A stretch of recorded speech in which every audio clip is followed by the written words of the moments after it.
Hey skiers, it's Bob with Skiessentials.com. Welcome to our 2024 ski test. We've got a Kastle FX 96 Ti for you today. This ski returns unchanged from last year. It's a full-on carryover model, and we're pretty happy about that because when we got back on this Ti version last year, they kind of went to the HP, which used fiberglass and carbon to get the power back to the Ti.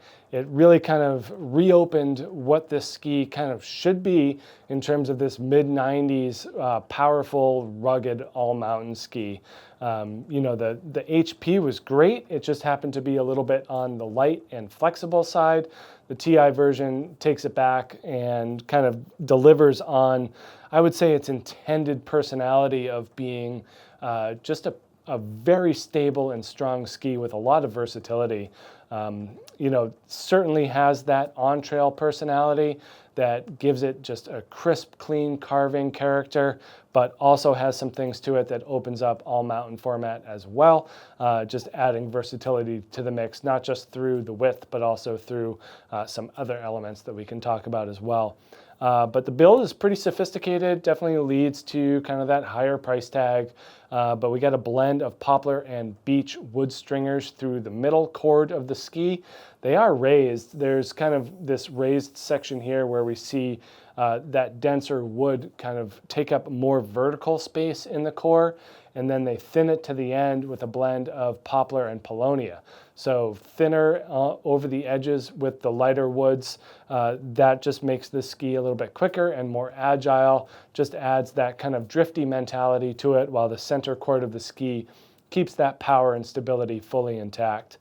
We do get those Ti laminates back in here, as well as fiberglass. So we're getting a lot of power and a lot of dampness as well.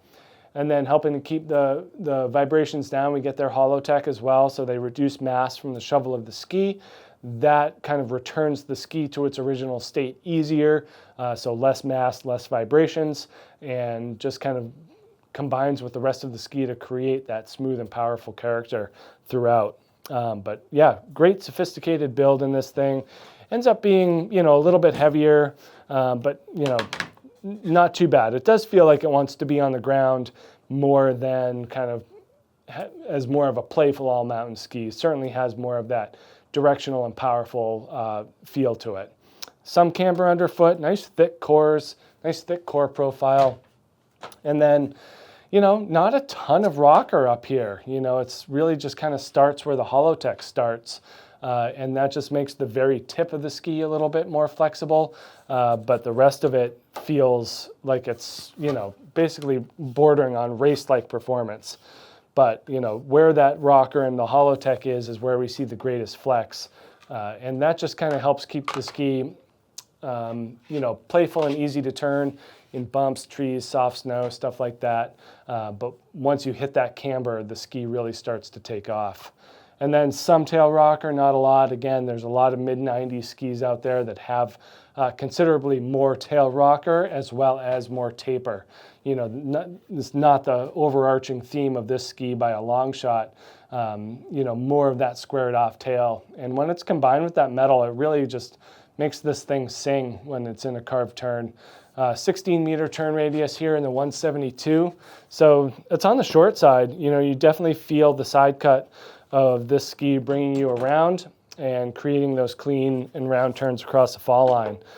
So I like the combination of that with kind of that more maneuverable, lighter tip that can bend and flex and create that off-trail performance. But definitely more meant for that advanced and expert skier rather than an intermediate. I think that the weight and the overall stiffness of the mid-body of the ski make it a little bit on the demanding side, especially if you get off-trail. You just have to work a little bit harder to get this thing to do what you want, as opposed to the ZX 92 or 100 that's a lot easier to maneuver.